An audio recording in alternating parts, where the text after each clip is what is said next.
It was 50 years ago today that pirate radio was banned. The pioneering broadcasters were a symbol of the swinging 60s in some ways, navigating around the ban on commercial radio by operating out at sea.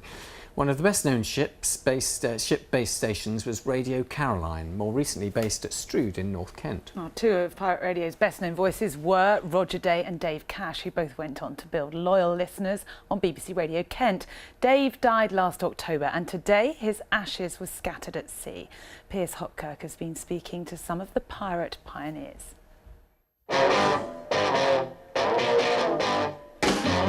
I remember seeing this little boat floating around, and I thought, this is going to alter the whole of broadcasting in this country. In the daytime. And Tony Blackburn's prediction was right.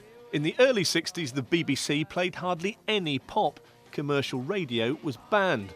By broadcasting from international waters, pirate stations like Caroline and Radio London exploited a loophole. Tony, look at that. You look so young.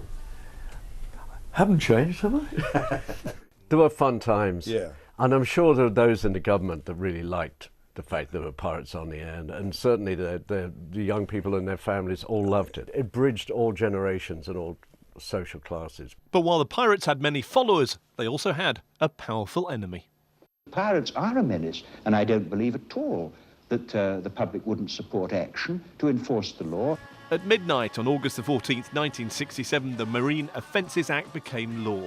It was now illegal for British citizens to work on the ships or to supply them.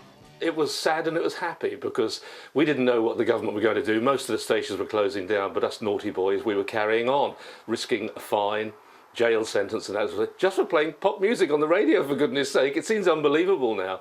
But we were excited because we knew the public were with us. I have it on good authority that the government at the time used to get more complaints about banning us than they did about the Vietnam War, the economy or anything else as well, and they still banned us.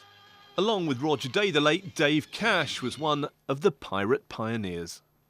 The studio used to go up and down 20 feet, so you'd be banging your head on the roof and everything when you were trying to do a radio program. So you used to end up with, ladies and gentlemen, here are the Beatles, you know. It was very strange. In a ceremony today, Dave Cash's ashes were scattered into the sea by Johnny Walker. Dave's widow, Sarah, threw roses. A tribute to the one-time radio pirate, but also marking 50 years since the closing of a chapter in British broadcasting. Piers Hopkirk, BBC South East Today.